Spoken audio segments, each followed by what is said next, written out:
dengan pemberian hidayah, rahmat, fadalah orang iman supaya bergembira, karena pemberian hidayah, nikmat hidayah iman itu merupakan pemberian yang lebih utama daripada apa-apa yang mereka kumpulkan, yaitu berupa harta dunia. Begitu saudara jamaah, ini kami mengucapkan dengan kalimat syukur alhamdulillahirabbil alamin. Kemudian juga para perantara agama, perantara hidayah, mengucapkan syukur alhamdulillah jazakumullahu khairan. Dan juga kepada bapak-bapak, ibu-ibu yang di sini kita sama-sama bisa melaksanakan ibadah kepada Allah. Tentunya kami mengucapkan syukur alhamdulillah jazakumullahu khairan. Karena yang namanya ibadah sholat berjamaah tidak mungkin kami sendiri, tentunya harus dihadiri oleh kaum muslimin yang lainnya. Itu alhamdulillah jazakumullahu khairan. Para bapak, para ibu, insyaallah kita sebentar lagi akan melaksanakan kewajiban, yaitu melaksanakan sunnah daripada Nabi kita, yaitu Nabi Ibrahim dan Nabi Ismail, yang mana di situ ceritanya Nabi Ibrahim menerima wahyu dari Allah, yaitu untuk menyembelih anaknya yang bernama Ismail. Di situ menandakan bahwasanya Nabi Ibrahim betul-betul hamba yang sangat taat kepada Allah. Karena yang namanya meskipun berupa mimpi, yang namanya mimpi Nabi itu merupakan wahyu dari Allah. Nabi Ibrahim sangat berat untuk mengorbankan anaknya. Bisa kita bayangkan, seandainya saat itu kita yang jadi Nabi Ibrahim, itu akan merasa berat sudah jemaah. Namun dengan ketakwaan beliau, dengan ketaatan, kesabaran, perintah tersebut disampaikan kepada anaknya.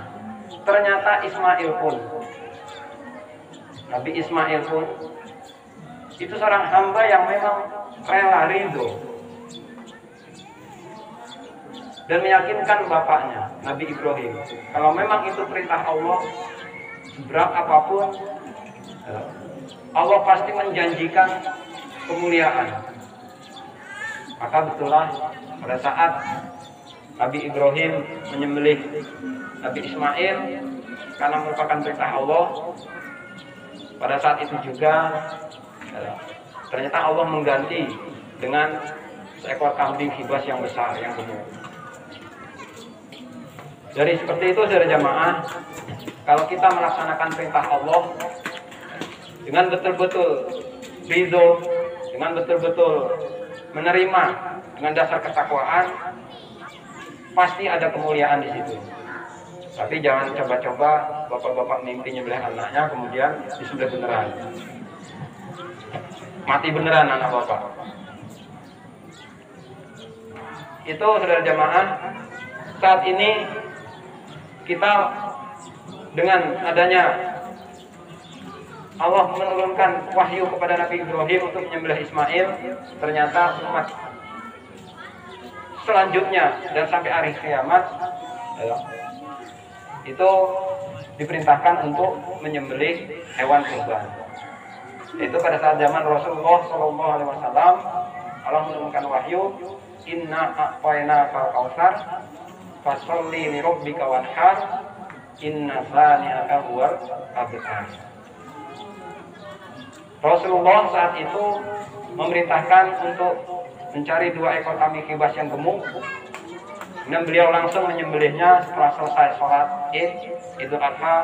Beliau turun dari mimbar, Rasulullah menyembelih seekor kambing kibas yang besar yang gemuk untuk dirinya dan keluarganya, dan yang satu lagi beliau menyembelih untuk semua umatnya. Alhamdulillah saudara jamaah, ternyata kita sudah disembelihkan kurban oleh Rasulullah SAW, karena kita termasuk umat beliau. Kemudian akhirnya pada saat itu semua para sahabat juga melaksanakan menyembelih hewan kurban terus sampai saat ini. Itu saudara jamaah, yang mana nanti di hari kiamat hewan-hewan kurban yang disembelih oleh umat Nabi Muhammad itu akan didatangkan berupa bulunya, berupa kukunya, berupa tanduknya.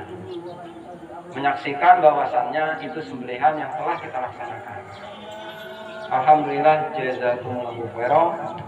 Insyaallah sampai di sini saja sedikit daripada nasihat dari kami. Mudah-mudahan Allah memberi manfaat dan barokah. Yang terakhir, dalam pelaksanaan penyembelihan nanti kita tetap mematuhi aturan saat sekarang ini, yaitu protokol kesehatan. Mencuci tangan dengan air yang mengalir dengan sabun, terutama memakai masker, menjaga jarak, menghindari yang kerumunan yang sangat berdesak-desakan, karena memang itu merupakan aturan para jemaah. Zaman dulu Allah menurunkan cobaan yang namanya taun.